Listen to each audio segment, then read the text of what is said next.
Donde nadie habla mi idioma. We dream about the white shining land. Everything is bright there. No sorrow. We'll live a better life there. Live there and be happy. When we make the crossing to the shining land. Crossing the water to the white shining land.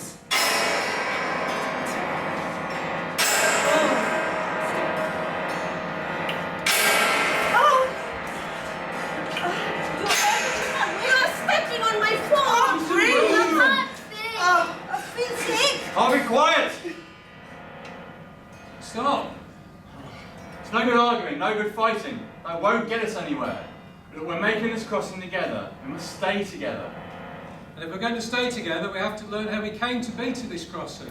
Let one of you tell us. One at a time! You first. Go on. We're all listening. I decided to leave my country because there were no jobs, no future. The politics were corrupt. I left my family and my friends behind me. I'm so excited, but at the same time, I'm so sad because I don't know what is ahead for me. Decidí dejar mi país because no había trabajo, no había futuro. Los políticos eran corruptos. Dejé mi familia y mis amigos detrás. Estoy contenta, pero a la vez estoy triste porque no sé lo que me espera. That's how I come to be here, crossing the water. Me too. I travel for a future life, for my better life. On the other side, a man waiting for me. I'm going to marry him, my soulmate, my Sirokap Nitondi. That's why I'm here, crossing the water. Crossing the water to the white shining land.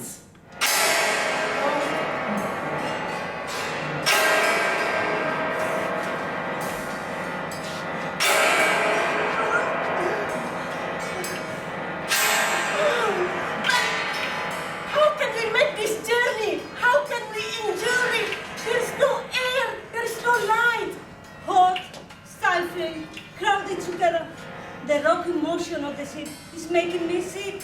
My own land, far behind me, the white shining land, far ahead of me, and I can't see either in this dark prison of a boat. I shouldn't have come. We shouldn't have come, but now It's too late to go back. We're small.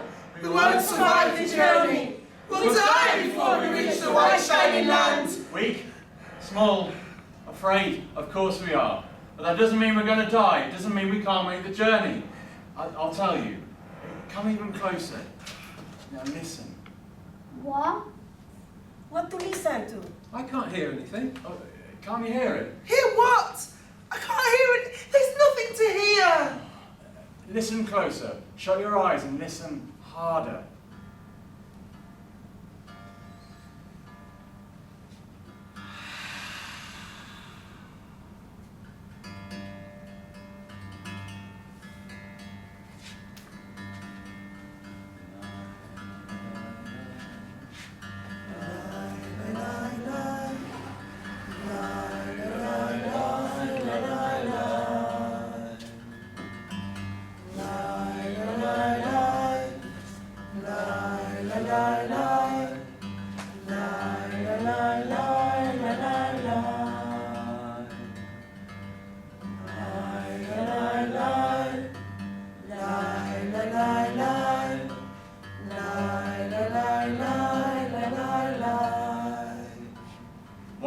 man who was only half a man.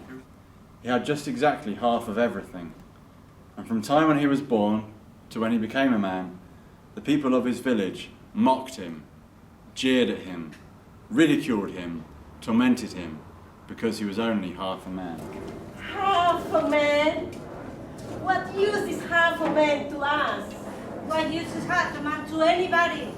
Half a body, half a brains. Yeah, but twice the stomach when it comes to eating. Half man's a fool! Half man's a joke. Half man is no man. Half man is broke.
Get out of here, half man.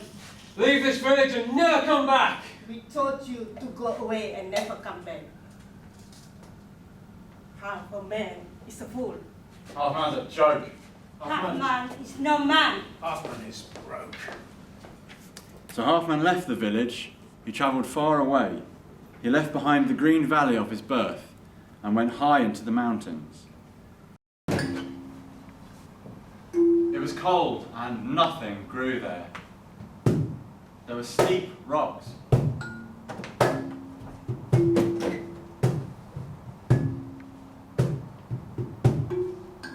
There were freezing winds.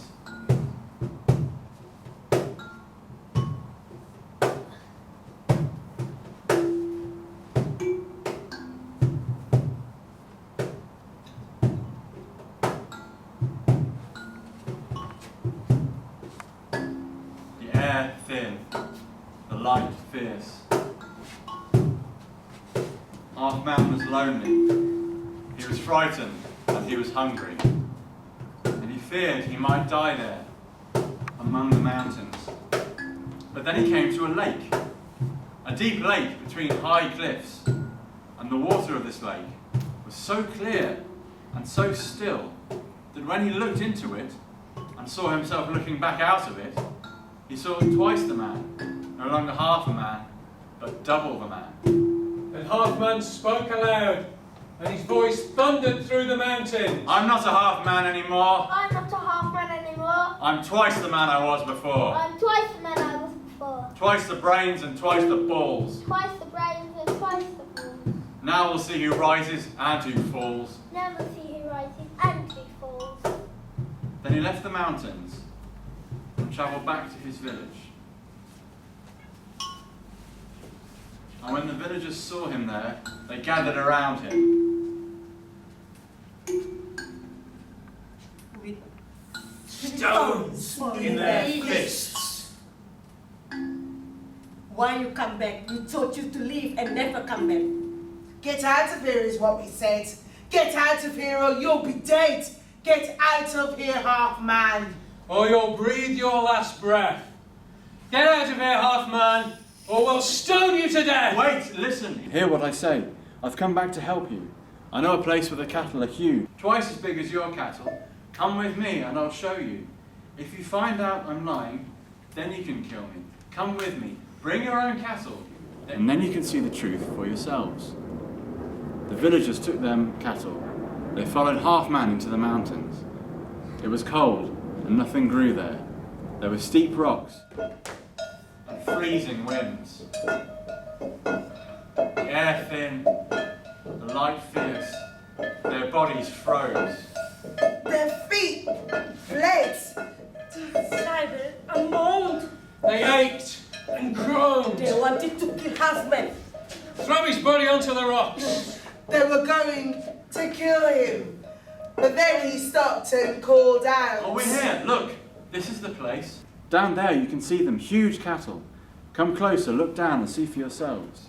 The villagers stood at the edge of the cliff, and their cattle came and stood around them.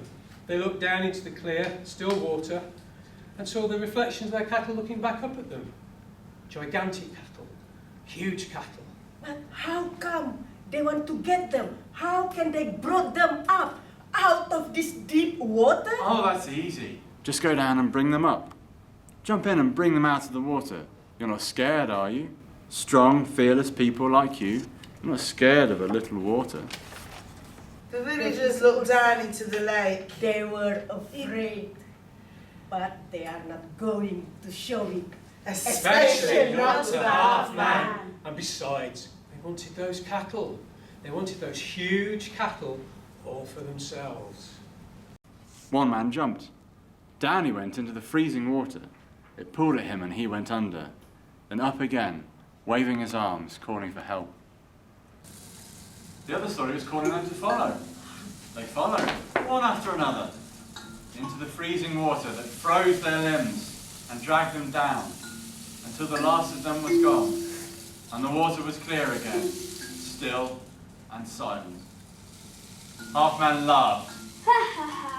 It serves them right for casting me out. They wanted me dead, now they're done for instead. I paid them back and that's that. Halfman took the villagers' cattle and left the mountains. He travelled a long way to far distant places until he came to a place where he thought he could rest. And he rested and settled there and called it home.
It's a battered old thing. He bought it when he was serving with the army overseas. He always wore it, And my mother tried to replace that watch so many times, but he always went back to it. And this is what I carry with me out into the world across the water. I carry with me from the old land a handful of earth from my old house. Whenever I arrive in the new land, I will scatter it in my new garden, the place which I will call home. So this is the things that I carry with me out into the world, across the water. Crossing The water to the white shining land.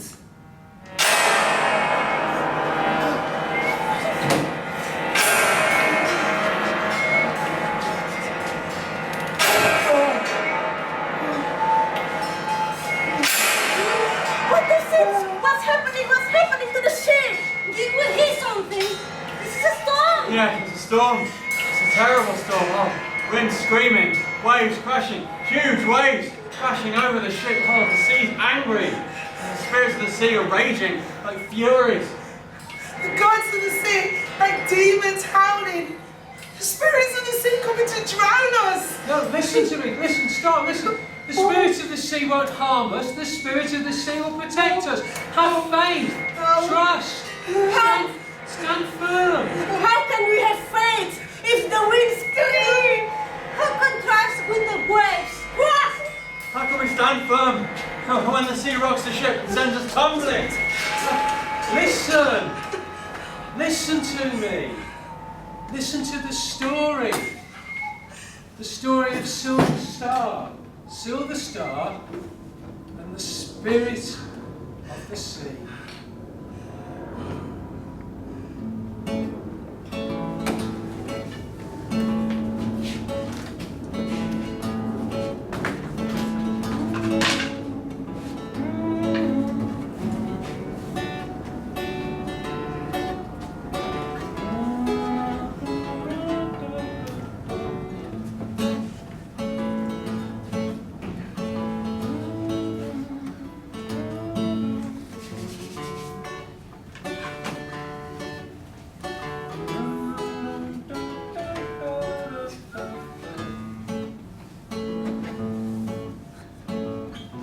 Silver Star was a fisherman, and he lived on a hut on the shore of an island in the middle of the ocean. And every morning he stood on the shore and he'd stretch out his arms to the sea and the sky. Ah, sea and sky, give me what I wish. Sky, bring me good wind. Sea, bring me fish. Sky, bring me wind that smells so sweet. Sea, bring me fish for me to eat.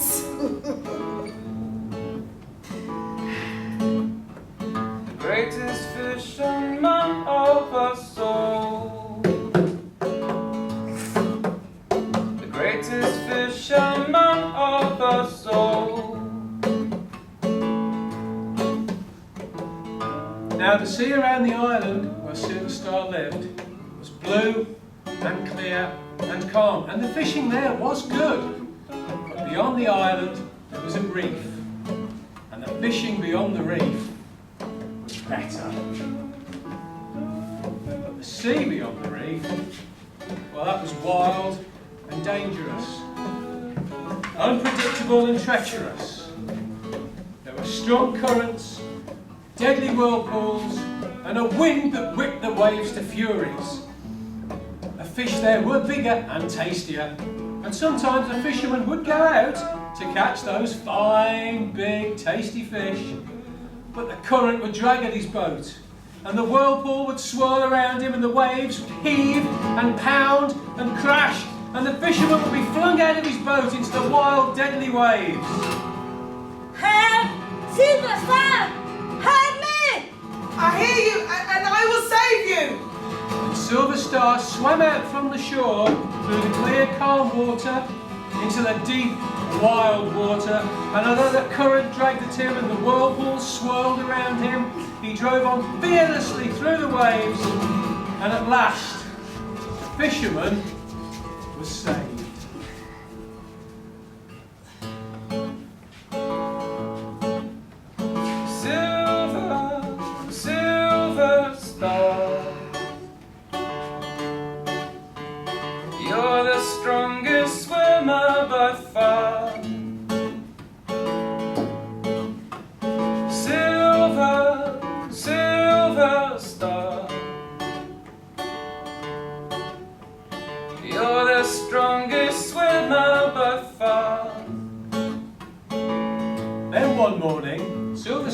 his boat out on the ocean, and he sailed far out beyond the reef, where the water was deep and dark and dangerous. He cast his net into the waves, and he waited.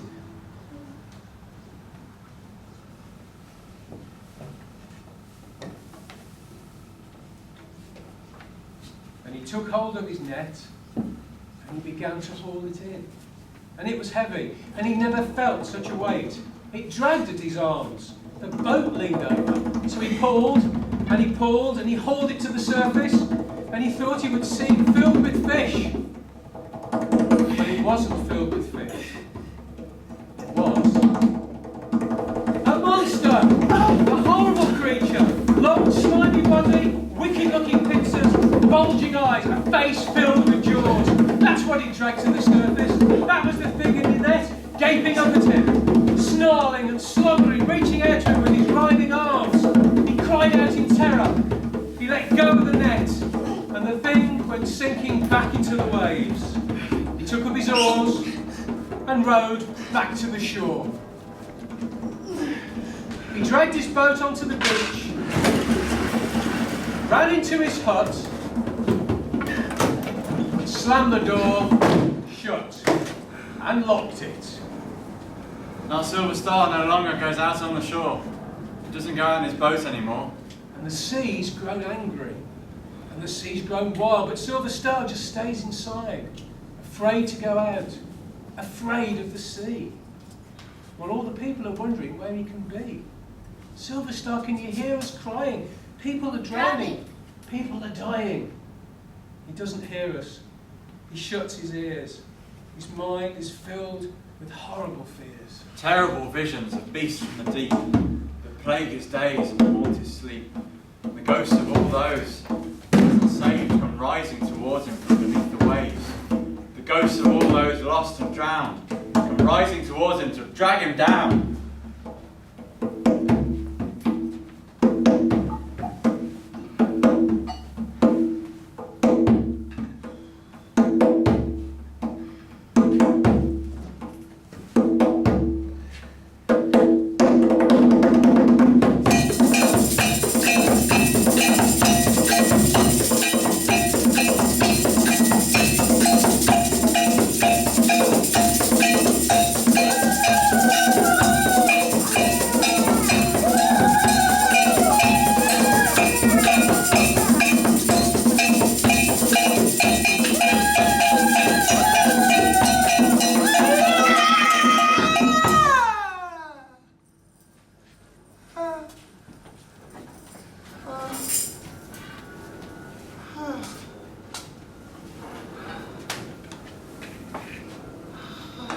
And he woke from his dream to hear a voice calling to him, as if far off beneath the waves, as if close by, deep inside.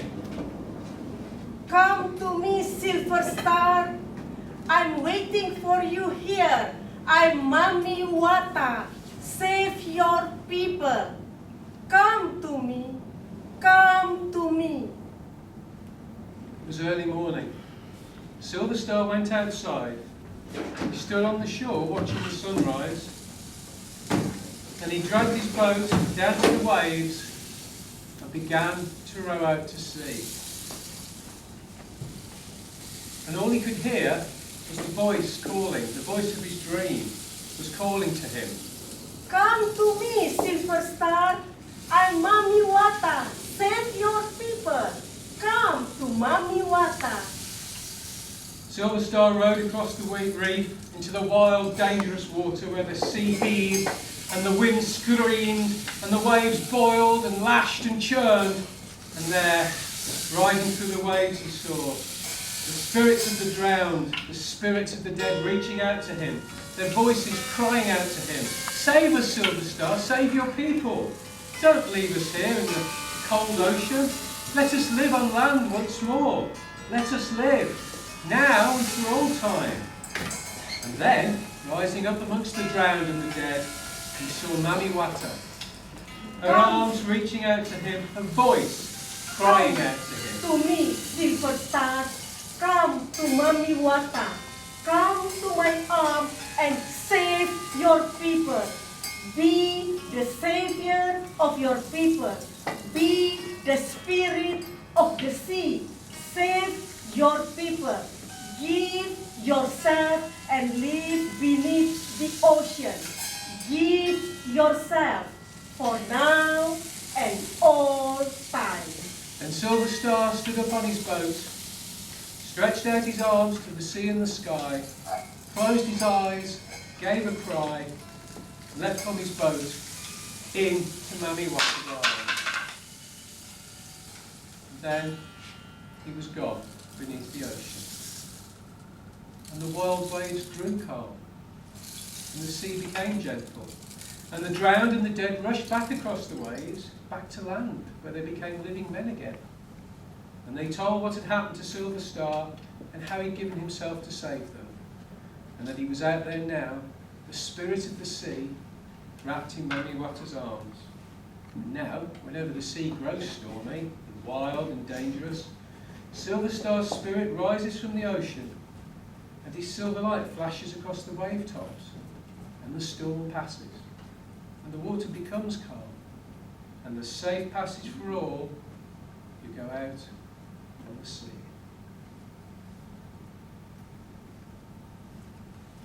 Hands are holding me now. Say, oh Mami Wata, hands are holding me now.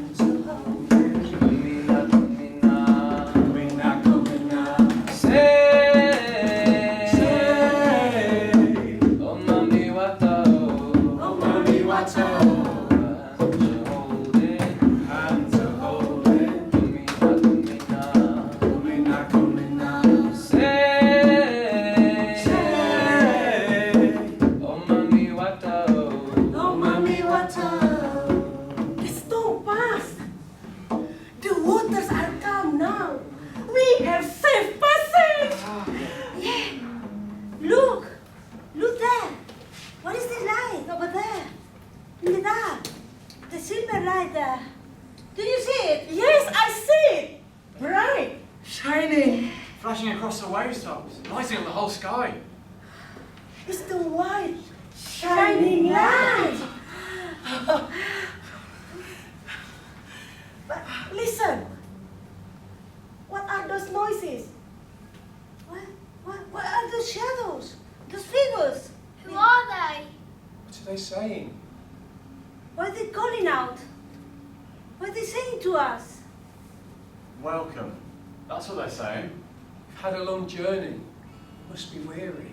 You've had a hard journey, now you can rest. Live here and be happy. Welcome to our country. Our land is your land now. Live here and be happy. That's what they're saying. Is it? Is that what they're saying? Or Or is is that that what what we we want want them to to say? say to us? I don't know.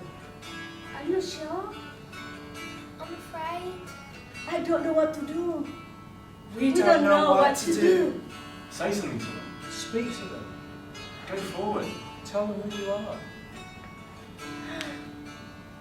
We make this journey. We travel through fear, through danger and death. But now we are here. Our story are here too. We bring you the gift of our stories. We bring you the gift of our story. Simple people. They are all we have. They everything we have. They are us. Our dreams, our lives. They are us. Take them. They are yours. Take them. We give them to you. They've made this journey. They've crossed the water to arrive here at the land on the other side. We have spoken. We tell you who we are. Now we are waiting for you. What will you say to us? How will you receive us? We come forward into this new land. A step and a step. With fear and hope.